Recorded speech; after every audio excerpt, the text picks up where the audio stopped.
Mesdames, Messieurs les ministres, chers participants, la violence est un phénomène mondial qui touche particulièrement les femmes et les enfants.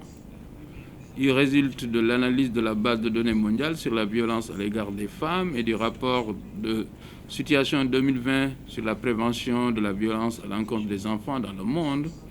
Des constats alarmants. À titre d'illustration, nous avons une femme sur 3 en est victime.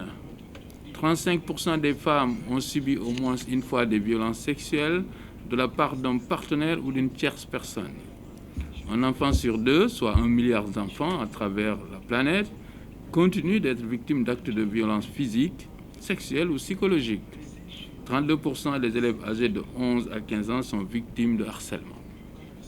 Ce fléau aux conséquences néfastes sur la santé, la sécurité, la dignité et même la vie des victimes, avec des impacts négatifs sur le développement économique et social, constitue une violation des droits fondamentaux de la femme et des enfants.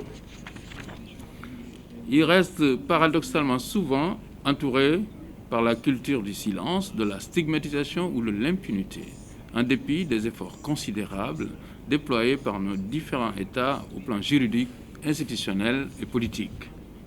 Mesdames, Messieurs, chers participants, notre région et nos pays respectifs ne sont malheureusement pas épargnés par ce phénomène, même s'il reste encore caractérisé par l'insuffisance des données. Cette situation globale est devenue plus complexe aujourd'hui avec le développement du numérique et des réseaux sociaux, favorisant la promotion du harcèlement en ligne et de la pédopornographie. Elle s'est exacerbée durant la pandémie de la Covid-19 avec les effets du confinement. Nous devons alors agir davantage pour apporter des réponses holistiques plus efficaces et mieux adaptées au contexte régional pour mettre fin aux violences faites aux femmes et aux filles. C'est d'ailleurs tout le sens qu'il faut donner à la présente initiative pertinente de la CEDEAO qui met l'accent sur la promotion et l'adoption de stratégies et politiques régionales pour éradiquer les violences faites aux femmes et aux enfants. Dans cette perspective, le Sénégal, sous la vision éclairée de son Excellence le Président de la République Macky Sall, demeure résolument engagé à lutter contre les inégalités et violences sur toutes leurs formes. Cette volonté politique est largement illustrée par l'existence d'un plan d'action national pour l'élimination des violences basées sur le genre et la promotion des droits humains et l'adoption de la loi 2020-05 du 10 janvier 2020 criminalisant le viol et la pédophilie.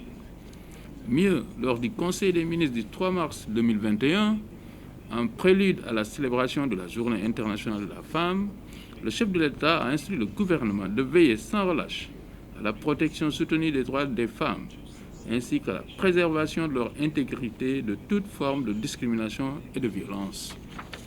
Mesdames, Messieurs, chers collègues, me fondant sur cette dynamique nationale, je réitère l'engagement du Sénégal à œuvrer pour une CEDEAO plus sûre, plus stable et prospère, où les hommes et les femmes, les garçons et les filles auront les mêmes chances de vivre dans un environnement protecteur et de contribuer pleinement au développement de notre communauté.